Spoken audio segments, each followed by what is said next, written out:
4장 13절에서 31절 말씀 함께 읽었습니다. 오늘 본문을 크게 두 부분으로 보면 13절부터 22절까지와 또 23절부터 31절까지로 나눌 수 있습니다.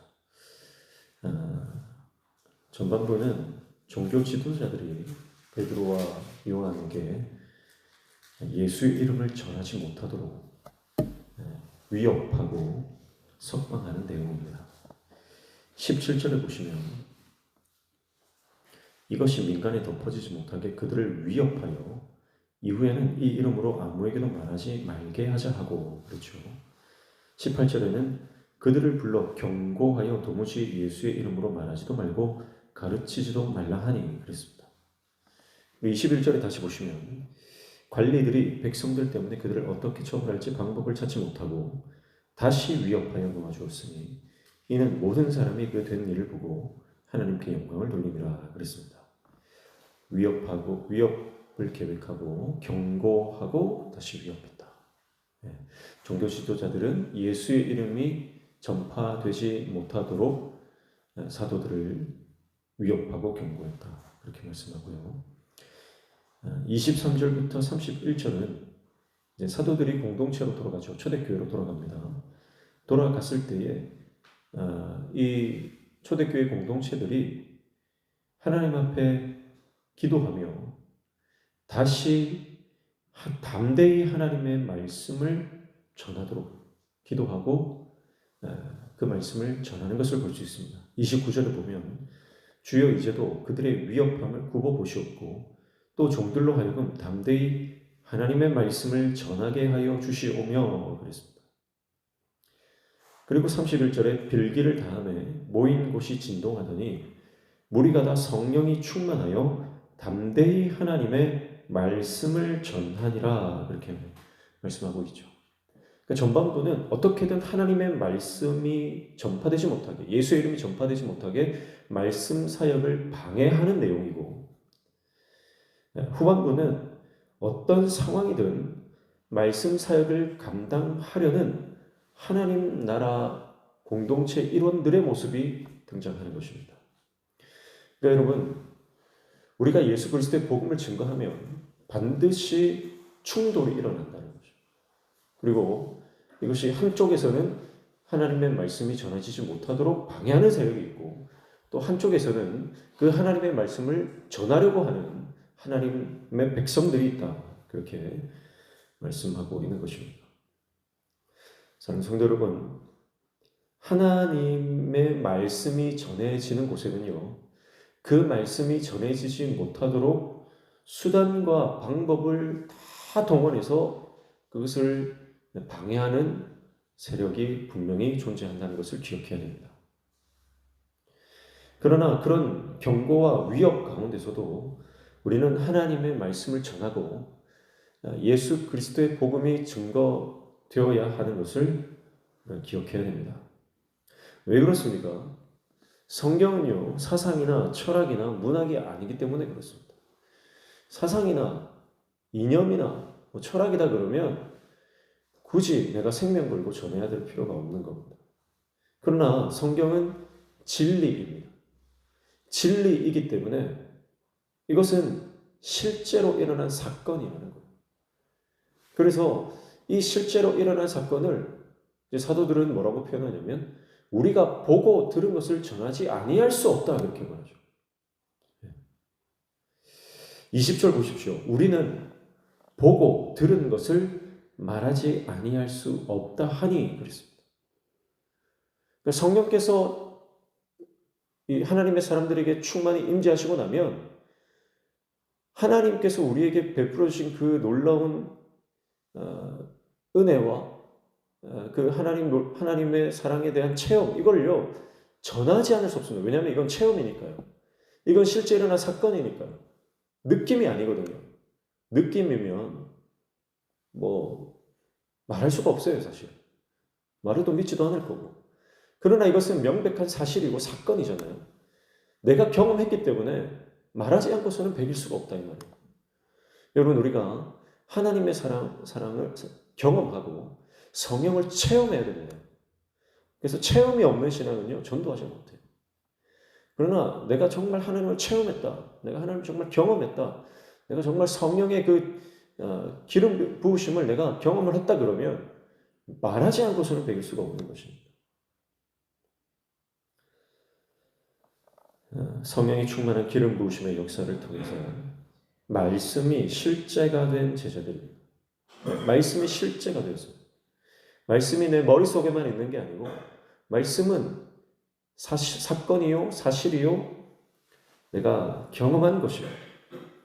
그래서 특별히 제자들이 예수 그리스도의 부활과 성령의 역사를 눈으로 보았기 때문에, 몸으로 경험했기 때문에 그들은 이것을 너희가 막는다고 해도, 너희가 위협하고 경고하고 우리를 옥에 가두고 해도 이것을 막을 수는 없다라고 말하는 것입니다. 사랑하는 성도 여러분, 우리가 체험 있는 신앙 되시길 축복합니다.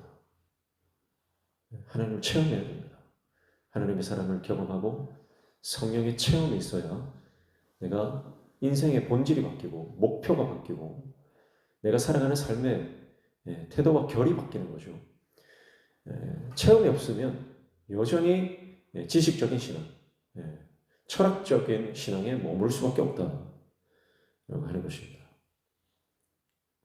오늘 본문에서 보면 이 하나님 나라의 말씀 사역, 이 전도를 방해하는 두 가지가 등장하고 있습니다. 첫 번째는요, 이 종교 지도자들이 베드로와 요한을 학문 없는 범인으로 말합니다. 13절 보시면 그들이 베드로와 요한이 담대하게 말함을 보고 그들을 본래 학문 없는 범인으로 알았다가 이상히 여기며 또 전에 예수와 함께 있던 줄도 알고 그랬습니다. 자, 학문이 없는 범인이다. 무슨 말입니까? 이들은 출신이 갈릴리 출신이에요. 천구석 사람들이에요. 그리고 학문이 없는 범인이다. 이 사람들은 가방끈이 짧다는 거예요. 배운 적이 없다는 거예요. 범인이다라고 하는 것은 평범한 사람이라는 거잖아요. 가방끈도 짧고 배운 것도 없는 총구석 사람들이다 말이에요. 그런데 이들이 하나님 나라의 복음을 담대하게 전하는 것을 보면서 충격을 받는 거죠. 여러분, 우리가 나는 못 배워서 전도 못해요. 나는 가방끈이 짧아서 말 못해요. 여러분, 이것은 핑계라고 하는 것입니다. 출신과 학문과 나의 어떤 성장 배경, 나의 형편, 환경, 여러분 이것은 복음을 전하는데 우리에게 방해가 될 수 없다. 그렇게 말씀하고 있는 것입니다.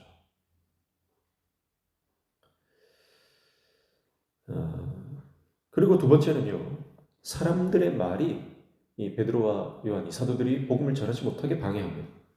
그러나 베드로와 요한이 뭐라고 말합니까? 19절 보십시오. 베드로와 요한이 대답하여 이르되 하나님 앞에서 너희의 말을 듣는 것이 하나님의 말씀을 듣는 것보다 옳은가 판단하라. 이렇게 말합니다. 절대 예수의 이름을 전하지 말라. 그럼 풀어주겠다. 그렇게 위협하고 경고하지 않습니까? 그런데 베드로와 요한이 뭐라고 말합니까?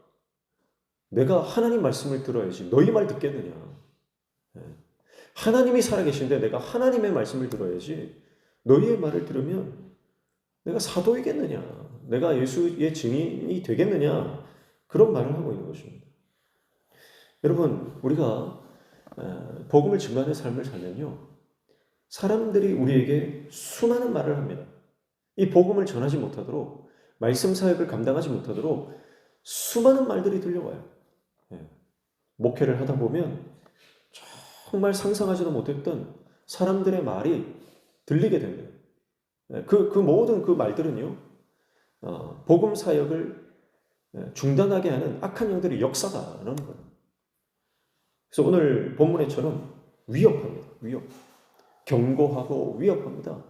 말씀 사역을 못하도록 그렇게 우리를 방해하는 거예요. 그리고 때로는 자존심을 상하게 하는 말이 있습니다. 네가 뭔데? 네가 무슨 자격이 있어? 해봤자 소용없어. 그러면서 사람들이 수많은 말로 자존심을 상하게 하고 그리고 낙담하게 하는 거예요. 그래서 하나님의 말씀 사역을 중단시키려고 합니다. 약점을 건드리는 말들을 합니다. 그래서 잘난 척 그만하고 그 입 닫으라는 거죠. 하여튼 모든 수많은 말들을 통해서 우리를 공격하는 것입니다. 근데 여러분 가만히 생각해 보면요. 본질은 뭡니까? 본질은 나를 공격하는 게 아니에요. 나를 공격하는 게 아니라 하나님의 말씀이 증거되는 것, 하나님의 나라가 확장되는 것을 방해하는 것이 본질입니다. 나는 도구잖아요. 내가 하나님의 도구가 되어서 주님의 몸된 교회와 또 하나님 나라를 위해서 쓰임받고 있는데 나를 공격하면 결국 하나님 나라의 복음, 하나님 나라의 사역이 중단되는 것입니다. 그러니까 여러분 우리가 상처는요. 내가 안 받으면 되는 거예요. 상처 받는다는 거죠. 안 받으면 돼요. 상처 주는 말을 해도요. 내가 그걸 거절하면 됩니다. 괜히 여러분 사람의 말에 매몰되지 마십시오. 사람의 말에 한번 휘둘리기 시작하면요. 끝이 없습니다. 그래서 사도들이 오늘 사람의 그 말 앞에서 하나님의 말씀 듣는 것을 선택하는 것이죠. 여러분 오늘 우리가 인생을 살아갈 때 하루 종일 여러 가지 수많은 말들이 우리에게 다가옵니다. 그러나 여러분 사람의 말에 휘둘리지 말고 하나님의 말씀을 붙잡으시길 축복합니다. 그리고 성령의 음성에 민감하게 반응하시길 축복합니다. 그러면 우리가 살아가는 삶의 목표가 다시 분명해지고 명확해집니다. 내가 지금 해야 되는 것이 선명해집니다. 사람들의 말에 집중하고 사람들의 말에 신경 쓰기 시작하면 주저앉아버려요. 더 이상 주님의 일을 감당할 수가 없어요.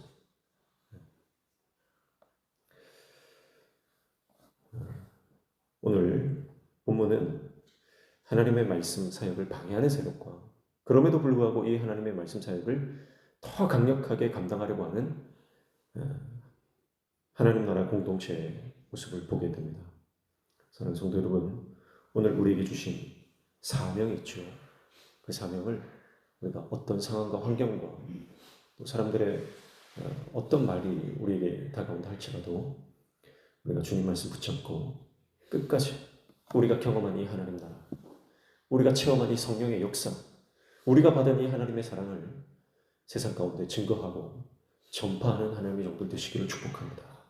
그때 지금 예수가 필요한 사람, 그에게 복음이 들려지는 은혜가 그 역사가 일어나게 될 줄 믿습니다. 그럼 우리가 전하지 않으면 그들이 들을 수 없습니다. 그래서 우리가 전하지 못하도록 악한 영들은 끊임없이 방해하는 것이죠.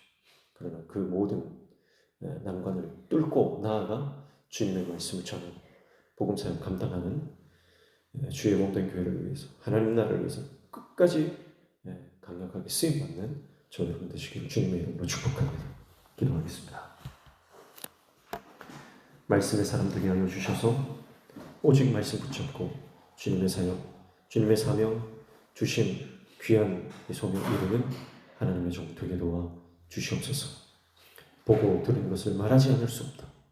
여러분 우리 인생 가운데 주신 하나님의 그 놀라운 은혜와 그 모든 경험들이 우리의 삶을 통해 증거되고 전파되어지는 은혜를 허락하여 주시옵소서.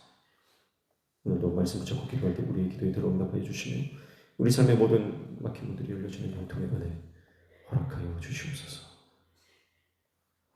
예수님의 이름으로 기도하옵나이다.